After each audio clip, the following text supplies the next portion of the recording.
So we just filmed today's episode, and it's with my friend Dani Rose, who is a country artist based in Nashville. She just released a song called Heartbeat, and she's just a great singer-songwriter, and I think inspiring artist and businesswoman and person. She's originally from Virginia, which I learned today. She's lived all over the place and made a lot happen for herself that I talk about a lot in the podcast. I just think it's really inspiring. She's had songs in Yellowstone and Landman and just played Bridgestone Arena last night. So she's definitely someone that I think a lot of people can learn from. She just goes to show you that you don't have to wait around for anyone to make something happen. I am still figuring out my camera angles and lighting in the new office here. I'm a little out of focus. I keep giving my guests like the good lighting because I want them to look good, but my camera's a little messed up still. So we're going to figure that out. It's going to be a journey. In my 30s. Welcome to the In My 30s podcast. Today we have a good friend of mine on named Dani Rose, who is an independent country artist, singer-songwriter. She's had songs in Yellowstone. She's had viral TikTok hits with over 1 billion views. Is that right? Mm-hmm. And she's here today to share some trade secrets and inspire us all. So welcome to the podcast. Thanks for having me. Thanks for being here. I want to obviously talk about everything you have going on. I feel like every time I go to social media, you're flying somewhere or performing somewhere, and it's so impressive. And I am such an admirer of yours. I'm an admirer of yours. Thank you. But I really mean that. I mean, you're not somebody who waits around hoping something's going to happen. You make stuff happen, and it's so cool. And so I'm so excited to talk to you because I just feel like you can inspire a lot of people who maybe they haven't even started their artistry yet, or maybe they're in the thick of it and they feel stuck or something. I just feel like to me, it just seems like you don't get stuck. You keep moving, and I'm sure it feels different for you, but I just really admire, you just keep it moving, and it's so great. So anyway. Thank you for saying that. Yeah. So I thought we'd start with where you're from and what got you into country music, the music bug in general, and then go from there. Okay. Well, we'll take it back to where I'm from, Virginia. Yeah. And just being in, I would say growing up. So my dad listened to a lot of different stuff, and he plays piano and guitar, but mainly piano. And he always had on Allman Brothers that I really gravitated towards, and that's very much Southern rock. Mm-hmm. But he also played a lot of Stevie Wonder, and he played Heart, and he played Beatles, and so it was just a whole different kind of smorgasbord of music that I was exposed to as a kid. Mm-hmm. But I really, really held on to. I would say the most would be the Allman Brothers, and I think the Doors. They're more bluesy album. That song "Riders on the Storm." Yeah. Yeah. Anyway, that is where the musical birth happened. Mm-hmm. And from that, because I had access to a piano, I just started to write songs in second grade. And I'd write them on piano. And then over the course of several years of just growing up, I learned how to accompany myself and sing and play at the same time, which was really difficult at the time. And then just figuring that out. Yeah. Country really, I think, in its prime came to me via Shania Twain. Yeah. And Tim McGraw. Yeah. And hearing them and hearing the music. And it wasn't so much about the lyrics because I didn't understand them at the time. Right. Because I couldn't relate. But it was the feeling. Mm-hmm. It was, this feels good. This makes me want to have the windows down. This makes me want to dance. This makes me want to cry. This makes me sad. This makes me feel nostalgic. All of those things and emotions is what country music made me feel. And it was because not only were the lyrics at the time, which I didn't know, speaking truth, but the actual music was speaking truth. The guitar solos, the cadences, the rhythm, the melodies, all of that was truth. And the emotion in the vocals, you could really hear and feel. Yeah. So I would say that is something that has really stuck with me throughout my entire time doing music. I definitely feel like when you're young, super young, growing up, and a song hits you or you fall in love with an artist, it's sort of, I don't think you could ever take that part of your identity away, and the feeling it gave you. I mean, it just leaves such a mark that it's no surprise you're doing what you're doing now. And so did you know, you were like, I'm going to be doing this the rest of my life? I didn't know. All I knew was I loved to perform. Mm-hmm. There was no definitive, what am I supposed to do? Like, do I do this, or what Yeah. am I supposed to be, or what I didn't really have an answer for that. I just knew that I loved to be performing. I loved to Okay. sing. Yeah. That was just, and what a beautiful thing, right? Mhm. Like, you just know that you love to do this. Yeah. So following that dream, that passion, Mhm. without thinking about, well, how do I make it work? Right. That was step 2. But step Right. 1 was, what do I love? Yeah. And figuring that out. Yeah. So, okay, so you grew up in Virginia and then Until 5th grade. And then we moved to Tokyo. Oh, wow. And then... Okay, wait. I didn't know any of this. Oh my gosh. See, I feel like I'm finally getting to know you like much more than I already do. So this is exciting. We moved to Japan. Okay. It was a really wild experience because we traveled all over Southeast Asia. I became this little mini adult in 5th grade. I was taking the subway by myself. Oh my gosh. We were, me and my friends would go out to the movies on the weekends in Yeah. 6th grade. By 7th grade, we were taking overnight trips together. We were going to Tokyo Disneyland. I mean, it was very much like you are now an adult. And So what prompted that? Like parent job? my dad's a chemical patent attorney. And so he had an offer to move to the office there in Japan. And so me, my little sister, and my mom all moved to Tokyo. That is such a cool experience. So how long were you there? We were there for 4.5 years. Wow. So are you like fluent in Japanese or No, anything? but like I'm a good mimic, so I could like fool you. Wow. That's so neat. I did not know that. So, okay. So after Tokyo, then California or? Then we came back to Virginia and I Okay. was in high school. Okay. And then I went to Virginia Tech. And then after Virginia Tech, my last year in college, I just had this travel bug because again, I went from like traveling wherever I wanted to and taking the subway, and we would take trips as a family Yeah. all over the Yeah. world. And then back to Virginia where my mom has to drive me to the mall. And like, I can't take the subway. Right. I'm not close enough to a metro. I am, that's my world. I mean, they couldn't be more different. It was very depressing.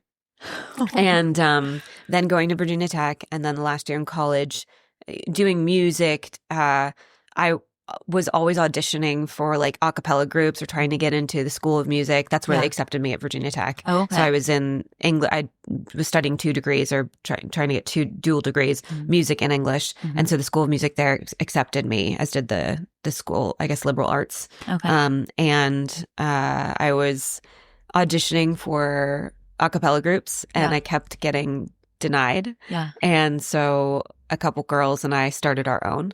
And Sensations, it's still at Virginia Tech today, which is really fun. I was auditioning for a band.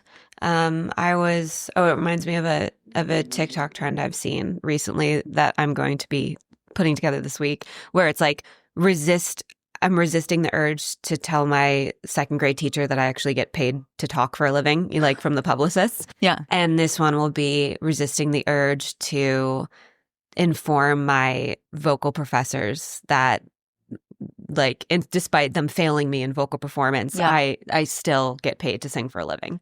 love that. Doing that, I think it'll be funny. But studied vocal performance. I was failed in vocal performance. Well, no, they were right. I wasn't in the practice room. I wasn't studying my classical pieces. I wasn't putting in the effort and care and finesse that it needed to be a classical singer, because I was like, well, I'm good enough. I can skip the rules. Yeah. I'm fine. Yeah. It also wasn't exactly what I wanted to be singing. And also, when you're an artist, though, I feel like you start to pick up on, wait, like how I do this on my own is sort of nothing that anyone could teach me. Like and that's what makes me different. You know what I mean? Like, did you have that at all? And you cannot have that kind of, what they would call that in music school, in classical music, would be arrogance. Yeah. To have that, because you Right. are studying the greats, the classical singers. You are studying opera. I was Right. trained in opera. Yeah. So, and in classical art singing, arias. Yeah. Actually, I can't say opera because they would be like, no, you weren't. You didn't. Yeah. We tried and you Yeah. failed. Yeah. But I wouldn't practice. Mm. I would not put in the effort to practice these classical Italian, German, French pieces. Yeah. But what it did do was afford me the ability to practice my craft on piano more. I had to switch my instrument to piano just to pass because vocally I was failed. So I had to figure out, I was failed from vocal performance and they wanted to prevent me from getting a music degree altogether. But there was a loophole where I could talk to the dean and at the School of Music and have my own curriculum approved. So I put together a course curriculum and I created my own major, still there today, called musical analysis. And that is how I got my degree in music. This is surprising, but I'm so excited to be learning about it right now. That's crazy. Okay, so Virginia Tech, and then do you eventually, like right after that, move to California? My last year in college, I went abroad because I wanted to get out of the United States for a period of time. I didn't know where I wanted to go at first, but I remember taking a trip with my family to Italy and I loved Florence. And because I knew how to sing in Italian, French, German, whatever, I could also pronounce it. And as singers, we are excellent mimics. So I was like, I could learn how to speak Italian. No problem. So I applied for an internship at a television station in Italy, making it work with my major, got a scholarship through the School of, or through English, my other major. And also married it to my other musical analysis degree to come up with a thesis of setting poems and English poetry, Italian poetry to music, and then studying that in Italy. I don't know how I passed that, but for some reason it worked. And I got the credits and I went over. This is where your figure it outness. Yeah, it was figuring it out. I don't know exactly what I want to do, but I got to figure it out. And I figured out music was my passion while I was there, but I also loved it. At the TV station, I ended up like, I'm going to say weaseling my way on air because I pleaded with them, please just let me do it on air. But you don't speak Italian. That's okay. I can sing, so I can memorize lyrics. So I can speak anything. So I just memorized my Italian script and I reported on air in Italian. And it was wild. And then at night, I found this country blues like jam place. It was like at a jazz club. They had like a country blues night and it was all hidden. And I would go there and I would ask, Posso cantare stasera? May I sing tonight? And they said, well, what do you want to sing? I'm like, I don't know. I'll make it up. And I created like a band in Italy. And then we toured at night and we would go to different cities in Italy. And then by day I was reporting on air and I was working on the TV station. And then my year was up and I was so sad to leave, but I had to. And I moved back to Virginia to graduate at Virginia Tech. And then from there I was like, well, my dad was like, well, what do you want to do? I was like, well, I really love music. He's like, well, I think TV might be your thing because you were doing TV over there. So I ended up getting a job hosting a TV show for PBS. So I hosted a TV show for PBS. This is wild to me. I'm like, this is the best story. Okay. But it was a music TV show. And where was it based? It was based in Washington, D.C. Okay. And I would interview international artists and also like just artists that were national artists as well that were coming through and playing at 930 Club or the festivals. And one of them was Sarah McLachlan. And then I produced a piece on her and what she had done because I was really interested in her history of Lilith Fair. And we talked and I met Terry McBride from Network, her label. And we chatted and I was like, I have a record and I'm working on music. And she's like, oh, then why are you doing this? I was like, well, I don't know. I don't know what else to do. And then randomly out of the blue, wait, you know who else I interviewed? Will Hogue.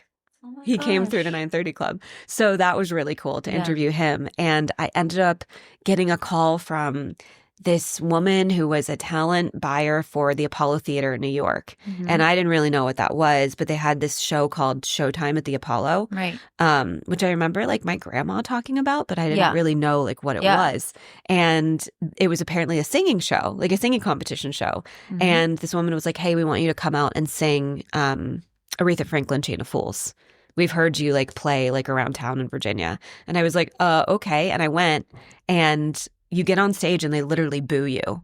Like that's what it is. Like that's what the show is about, like booing you to get you off stage. And in this moment where I'm standing on stage and I'm singing Aretha Franklin, Chain of Fools, and I'm this small little like white girl, singing this powerful woman song. And it just clicked in me where people were booing me and I just looked everyone in the eye and I was like, I will win you over by the end of this 4 minutes. Oh my gosh. And I won. I just got them up off their feet and went from booing to cheering. And That's it was like amazing. this moment of, I can do anything. If I can do this, I can do anything. I mean, I feel like that's what just watching you are undeterred. You're like, I know what I want and I'm going to go get it. Like, yeah. And I love that about you. So that was really the moment that you felt that confidence. I was so empowered. And I was like, I can do anything I want. If I can get these people that are booing me off their feet and turn the boos into cheers. Yeah. That's so cool. I can do anything. That's incredible. Okay, so you do Apollo and then come back. I talk to my boss and he says, why are you here in Virginia? Yeah. And I then also was around a lot of people that weren't creative as far as music goes. And I was writing songs and I was creating. And there was a choice. My band had since moved to Nashville that were in Virginia. Oh. And I was thinking, that's a little too close to home. I need to go somewhere where like Italy, I need to be thrown in where it's sink or swim. Yeah. And I'm going to swim. I'm going to swim. I'm going to swim. I'm going to swim. And so I picked LA. No family. Didn't know anybody. Yeah. Had no idea what I was doing. Let's just drop me in and see what I do. Yeah. And from there, it was tough. It was not easy. I was rebuilding myself, what I'd already built in Virginia, into what I was building in California. Yeah. And there I created a name for myself. I also, for the first time, had to get a real full-time job to support myself. I didn't have my family to fall back on. I didn't have any sort of income. Right. I was broke. I was thinking I'm going to be on the street soon. Yeah. And a job came out of the blue as I was applying and like crying and extremely depressed to work in finance. Oh my gosh. I never studied finance. I didn't know the first thing that I was doing. Yeah. But my dad, he built computers when I was a kid for IBM. And so I have a really good understanding of programs or just like technology or learning programs. Yeah. And so when I interviewed for the position, I just said, I have no interest in becoming a CPA or, being whatever this job entails, but I am extremely brilliant and bright, and I can learn any sort of computer system that you put in front of me. I'm a musician. I want to be performing. I don't have that luxury right now because I can't figure out how to make money. And they hired me. And so I worked in finance for 3 years. And during that time, I took time off and did my music, and I was still playing. And as I was playing at Hotel Cafe and all these other little venues around California that you know well, I got a call from a talent buyer who said, hey, I need a female artist to open up a string of shows for LeAnn Rimes. And she needs to be country. And at the time, I wasn't really identifying myself as country. Yeah. I was just like, I just sing. I just do music. I'm an independent artist. And I remember calling him back and I said, well, is this a joke? Yeah. And he said, no. I said, okay, well, I want you to know that I'm from Virginia and I am very country and I'm the perfect girl for the job. Yeah. And that is how I really had the door open for me in country music. Wow. That was through LeAnn Rimes. And it was the first time that I got a standing ovation for my songs. It was the first time I sold $1,500 in merch after a show. Wow. It was the first time I was actually making money with my music. And so do you keep in touch with her at all? No, we don't really. After that, it was very, I barely spoke to her. It was just I was just this little scared thing. Sometimes I feel like when you open for people, you don't even get to meet them. Yeah, a lot of times. Depends on a lot of times, unless you make that happen yourself. Yeah. And I was too timid and too shy and too green to understand how. I mean, I wanted to, and I was like, hey, can I meet you? Hey, can I hang out with you? But I wasn't. The chill factor didn't exist. It was hyper. I'm so excited to be doing this. How can I spend more time with you? How can I? And in those situations, the chill factor is what gets you asked back. No, but I'm sure you'll cross paths again. Not that it even matters, but I'm sure you'll run into each other. But I do feel like life kind of sends you opportunities that it informs the rest of the path, which is crazy. I felt that too, where I didn't know if I was even doing country, but then it was I guess I'm country. Everyone's saying I'm country, but so from there, did you kind of dive into country, or was it just? So I'd always been a very Shania Twain, Right. Tim McGraw Right, girl, right. Faith Yeah. Hill. Like Yeah. that was always what I listened to and what Yeah. made me happy. Yeah. Of course, there was always pop music, there was always Yeah. rap music, there was everything, Yeah. R&B, like all the things just kind of mixed together. Yeah. But what made me the happiest in the way that I was writing and the way that I was singing, Mhm. the truth that I wanted to tell through my songs and my stories was specifically and uniquely country. Yeah. And that's the thing about country music is Right. we write truth. Mhm. We write, I mean, in my 30s, that is the most country song, the most relatable. It is so country, however we want to say it, Yeah. because it is speaking your truth and it is telling Yeah. a story. Yeah. Yeah. Yeah. You don't have to be from the South Right. or the West or Yeah. wherever Yeah. just to write a country song. Yeah. Country is truth. Right. It's what we speak from our souls. It's what we know from our emotions. Yeah. It's not about where we're from or how thick our accent is. Right. Agreed. So I know you've been in Nashville full time, like for several years now, but did you? It'll be 2 in May. 2 in May. Oh, okay. I thought it felt longer than that. I don't know. I've been coming back and forth for a while. And we met. I don't even remember how we met, but maybe 2022 we met and we wrote over Zoom. Oh, yeah. So that was when I was And still, I think, in California. I think you were. So now that you had your California experience, now you're in Nashville. Do you love living in Nashville? I love it. You do. I'm busy every day, every night. There's Yeah. something always going on. You're the hardest working woman in Nashville, I think. Thank you. I think we all work really hard. Everybody, yeah, you have to work hard to do this. But like last night, for example, you were literally performing at the Nashville Predators. Yes, I was playing at Bridgestone Arena. Playing That at was Bridgestone. wild. It was really cool. And you just announced a tour, right? Not Yes, too long ago. I did. Okay. It is literally just a string of dates. Yep. That looks like a glorified tour. You're underselling it. No, that's I what know it you. is. I know I just those are the dates that Yeah. it looks, feels, appears like. That's is. what, and it is. I Yeah. mean, it is every aspect of that. There's lots Yeah. of dates in between. There's more dates that are being added. Yeah. And I'll put up a new poster soon. I just wanted to get that one up because I was so proud about Bridgestone. So exciting. Yeah. Bridgestone is so exciting. And had you played there before? I thought maybe you had played there. We did. I did a Preds Fest over Okay. the summer, but that was outdoors. Oh, This one was okay. actually in the arena, Amazing. and that was cool. And my band was so hype about So it. cool. It I was saw fun. Haley posted, you like shouted out her daughters. or Oh something? yeah, so she had reached out about a cooking show, Okay. and so we had started chatting, and Yeah. then she reached out to me and said, "Oh, I just saw you're going to be singing at Bridgestone. We're going to Yeah. be there. I'll be with my 2 girls for Yeah. the Predators." And they love Got It From My Mama. Right. I said, "Well, what are their names?" And she said, "Oh, here's their names. They're 8 and 10. And I was like, "That's great. Be around for the first intermission." And then I said, "Are there any moms out there?" Yeah. I know that there's at least one really special one, Haley, or I'd said there's one really special mom out there because Grace Ann, I think, and Franny Yeah.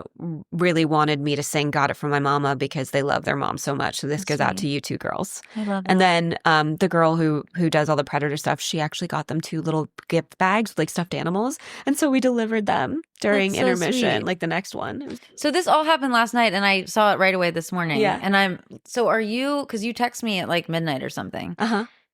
I was running footage. So did you like edit everything and have that ready to post this morning? There was one that I did right after Yeah. sound check Yeah. that I edited last night and posted this morning. And then today, after our podcast and when I have to get ready, I'm singing the anthem at the rodeo in Murfreesboro tonight. To get ready for the anthem tonight, I will go through all that footage. That's what's incredible. Like, I mean, the fact that you were performing last night, not only performing, but you had it filmed and you edited it yourself. Yeah. Edited it yourself. That's what we all do. I know, but sometimes I like fall off with that stuff. Like sometimes I'm just like, I mean, obviously I'm doing this podcast and I have to edit it, but to be in the moment and doing it, Yeah. it's a lot. Yeah. And I'm just very impressed by you. Thank You're you. inspiring me. Thank you very much. I think you'll be like, I think Emma's obsessed with me by the end of this podcast. But so that's crazy. So that had to be really exciting. How many songs did you get to do? I got to do 6 total. Amazing. Okay. I squeezed in 7, but yeah. Love it. Uh-huh. Okay. So you just also released a new song called Heartbeat. Yes. I am more familiar with Girl Math, but I was listening to Heartbeat this morning. It sounds awesome. Thank you. So when did that come out? Like a week ago? Yeah, a week and a half ago or something like that. Okay. Yeah, a week ago. And are you releasing an album or is it like I singles will. right now? So I'm very excited because I have a piece coming out, like a biography piece in Rolling Stone coming Amazing. out Okay. at the end of this month. Yeah. And it talks about my release strategy where like I'm just releasing singles every 4 to 6 weeks, just as they come, the things that I'm so excited about. Yeah. And then at the end of the year, it'll be an album with Yeah. other songs that people haven't heard, but these specific songs I'm very excited to release. I think that's the way to go.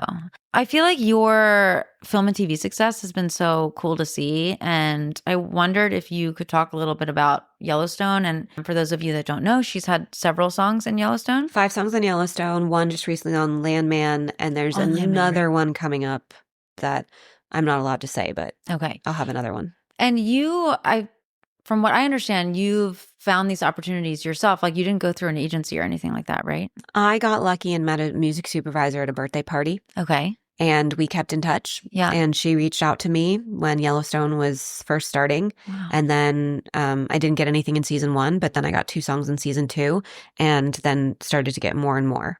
Amazing. And again, the chill factor is such a big thing. Yeah. I reached out. I wasn't too crazy with like, hey, I wrote this. It's like, hey, here's some stuff I'm really excited about. Yeah. You know, would love for you to take a listen. Yeah. And I do feel like meeting people in person in a way that's not, because I send a lot of cold emails and I know it's not the best route to take, but unless I'm standing in a room with somebody, it's sort of my only route. So I'm like more proactive in that way. But at the same time, sometimes I'm like, oh, it's kind of a waste of time because the best way to do it is to be at a birthday party or to like, but then it's luck too because It you don't is know who's luck, gonna be there. but also you just be yourself. Yeah. Like the thing about energy and having this vibration and this frequency of confidence and believing in yourself and happiness and like having an aura and having that light around you attracts other people. Yeah. And that is something that I feel that I am naturally. And when I'm in a good place, it's even brighter. I remember the guy who did the Smokey the Bear voiceover, because I also did voiceovers in LA. Oh, I did voiceovers for like Disney TV shows. Yeah. It was really fun. And this voiceover actor, we were sitting in the room at William Morris and we were going in to do like tape auditions. And I said, wow, Smokey the Bear, it's like an incredible, iconic voice. Yeah. He said, you know, the thing about it is I always imagine myself as a light bulb. And the closer that I get to the meeting or the audition or the party or the performance, I get brighter and brighter and brighter and brighter until I'm shining up and lighting up the entire room.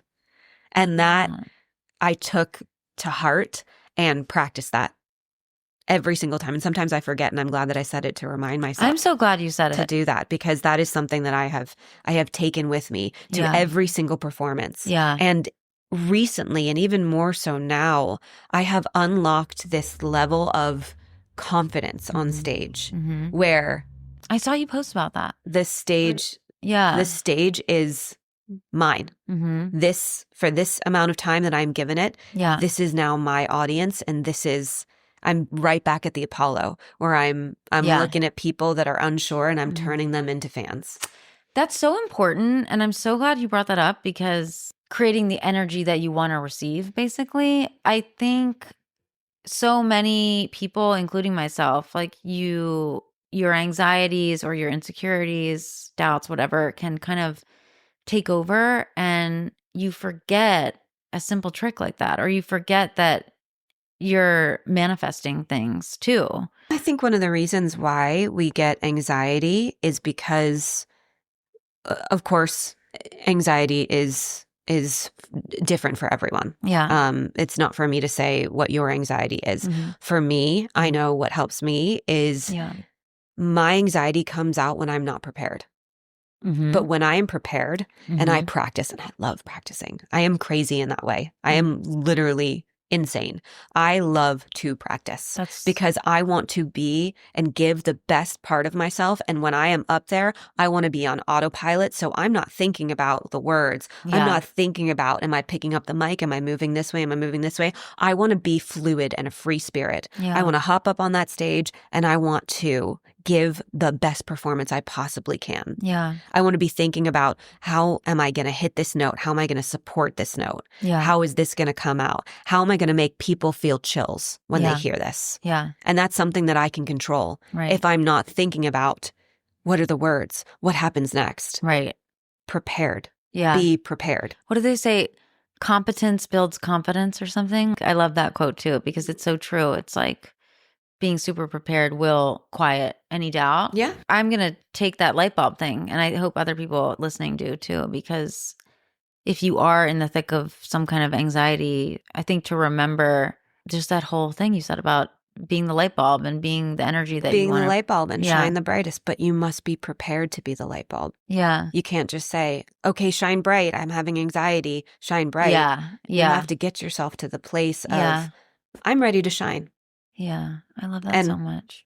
I'm ready to shine. I feel like sometimes people hold themselves back because it's like either they're not ready or they don't have the confidence yet. Was there ever a point for you where you dealt with that, where you're like, you didn't know how to turn that switch on, like these light bulb references? Yeah. No, I Yeah. didn't know the lights, the metaphors for the lights. Yeah. I mean, I didn't know.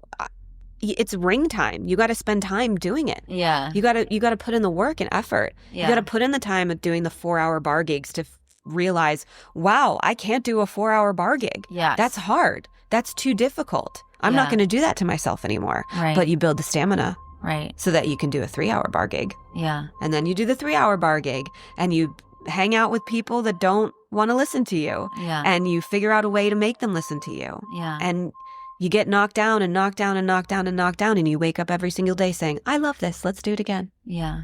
I love that. And that so is much. that is the musician's disease. Yeah. That is our toxic trait. I We get know. knocked down 1,000,000 times, and yet we still wake up every morning saying, let's do it again.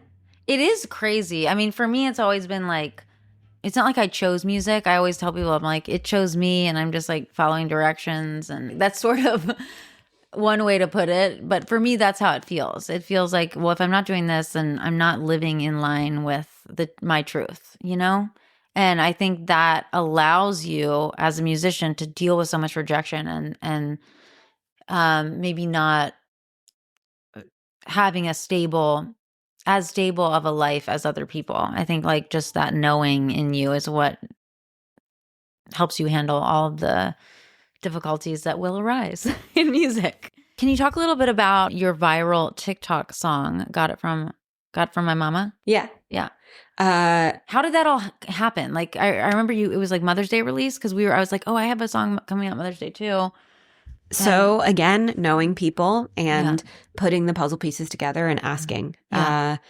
For that, the song had come out a year prior and maybe 2 years prior. Okay. And it had some virality, but it was nowhere near what had actually happened. Mhm. Sound On had just come out with their distribution services. Okay. A friend that I had met because I was doing social media for Stagecoach when I had played there the year prior. Mhm. She had just started working for the distribution company Wow. Sound On, which Mhm. was TikTok's parent Distro, Yeah, yeah. distro. TikTok was the parent company of the distribution company, Mhm. and I said, hey, I have this song and I would love to do some sort of Mother's Day programming. Yeah. Do you have any campaigns that you think this would be good for? Yeah. Because it already had some virality. Yeah. And here's what I'm thinking. And Yeah. people have been using it to celebrate their moms or their daughters or their weddings Yeah. or doing a mother-daughter dance or their mother just passed away. Yeah. And it was, or they wished that they had a better relationship with their mother. It was like across the gamut. It was really interesting to see how people were using the song.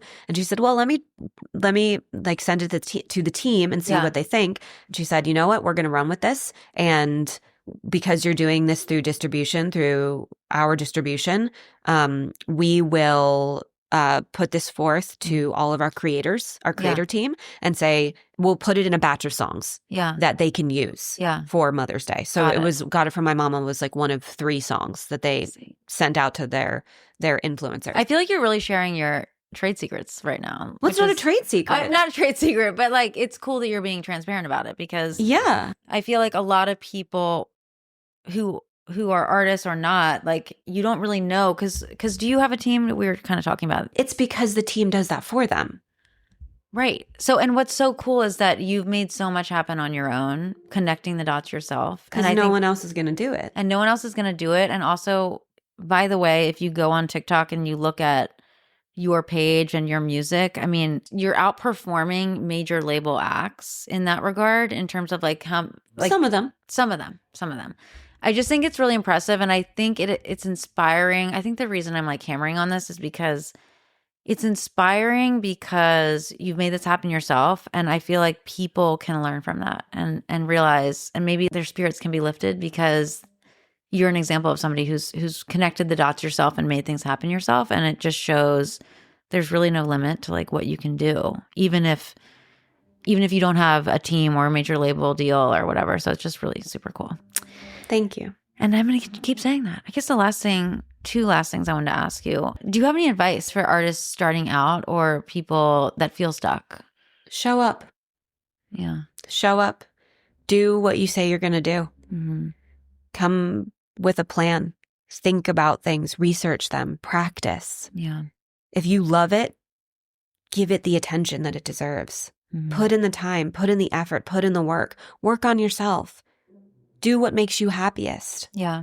If music makes you more sad than happy, maybe it's not for you. Yeah. But if music makes you equally as happy as it is sad, then you're an artist. I love that. And you can balance. It's about balance. Yeah. Yeah. And have you had moments of like, questioning whether you want to keep going? Have you ever had moments like that? I mean, I know I have, but I always end up like, yeah, I want to keep going. I love it, It's always, and let me touch on the sadness too, because Yeah. when I said if you're more sad than you are happy in music, like maybe you should evaluate whether or not. I say that knowing that when you are singing sad girl country or sad girl songs or whatever, right. it also makes you happy. Yeah. Like that's there a is weird a part of it. therapeutic, there is such a therapeutic Yeah. thing about singing a song and sobbing Yeah. while you're singing it because it makes you feel better. Yeah. So, I go through periods of time where I feel so bad for myself. I'm like, how come this hasn't happened yet? How come this hasn't happened yet? And now I actually don't ask myself that anymore. It's, oh, I will make this happen on my own. Because I spent a lot of time saying, woe is me. And I feel like that was wasted time when I could have just been working on myself. Well, I mean, from the outside looking in, I feel like, again, you keep it moving. I don't think you spend too much time in the pity party, but everybody does. And I know I have. I have my pity party moments. And you asked me about, was there ever a time where I said, I'm done? When it comes down to it, the answer is the choices are music or death. Mm-hmm. If I am not doing music, I know. If I am not doing music or living for my sister, because I love my little sister so much, then I don't know why I'm on this earth. Yeah. I love that. And that is so, so true. So what about when you say living for your little sister, can I ask, can you go into detail? She was really sick for a long time and she ended up having to have her colon removed. And it was a really terrible process and we almost lost her a couple times. It got really bad. And during that time and then like cancer scares that ended up not being cancer, but being told that she has stage 4 cancer. And just, it has been a roller coaster of that. Wow. And all throughout that in those periods of time, I could not do music because I only wanted to focus on her. Yeah. So she actually comes before music for me. Yeah. So if she is sick, and thank God she's healthy and she's good, but when she wasn't, nothing musically could help me. Yeah. I get that. Wow. I feel like I've learned so much about you. I think I want to end with, I hate to even go to, was there a time when you questioned it?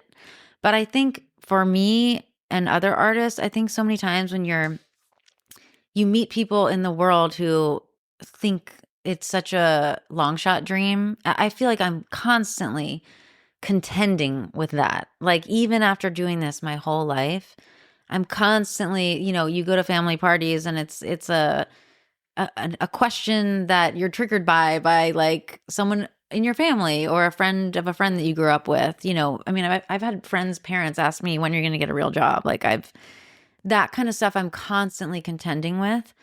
And so I ask, you know, are there times, because I know there's a lot of adversity in just waking up and deciding to do it. And I hope people listening like know that even people like you and I, like we experience that too, but I do sense from you this incredible like determination and almost like blinders on, where like the booze at the Apollo, you're like, I'm not letting this touch me or get into it doesn't affect you. Yeah. I've gotten so strong. It's so cool. It like literally gives me goosebumps. Yeah, it's really neat. And it's like, oh, that's a choice. Like I can choose to treat it that way. I just think it's so cool. So I guess I want to end with bucket lists. Like if you could manifest a tour or be opening for someone or be on your own tour, like what's like a bucket list thing or thing that you want to happen ASAP? Bucket list venue is Red Rocks. Okay.